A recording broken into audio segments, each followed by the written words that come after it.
How can holding onto a trapped emotion of rejection help you? That is the question I asked my client's higher self when her higher self told me that she was holding a trapped emotion of rejection in her body.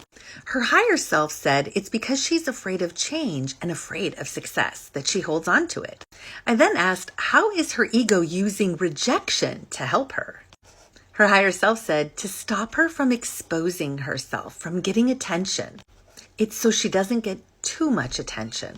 Her higher self said it would be dangerous for her to get too much attention based on something that happened to her in a previous life. When I asked her higher self what happened in that previous life, this is what her higher self said. And I'm going to glance over at my notes to read what her higher self said.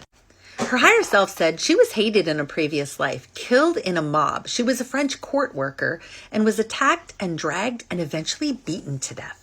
She remembers a big rock hitting her jaw and face as she was being dragged.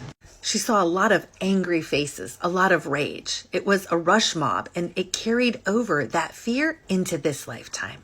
I then asked her higher self, are you able to gather up all that shock and trauma from that other life where she received too much attention and it led to her being abused and killed?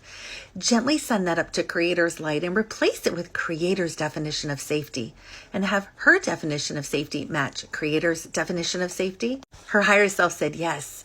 I'm releasing it and cradling it, scooping it out, gently cradling it out of her chest, her breasts, her stomach, her hips, knee, thigh, gently taking it up, tossing it up into the air and turning it into a pretty dust, making it pretty with a lot of gold colors. And some of it is sprinkling back down onto her.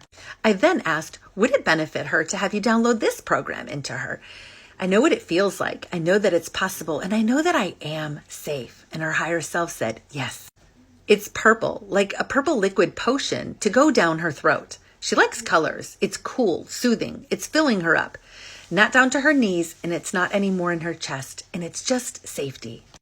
So this is an example of not only can we hold trapped emotions from this lifetime, but we can be holding them from past lives, and we can also be holding them in our DNA from our ancestors, with the intention of coming here and resolving it on behalf of our ancestors and ourselves. So you might be asking, how do you find all these trapped emotions and root them out if you're not doing it through hypnosis? There's also something called theta healing. It's a method developed by Vienna Steibel.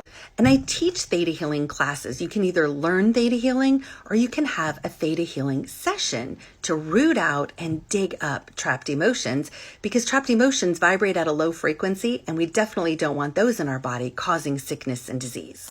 You can always visit my website for free information on what is theta healing.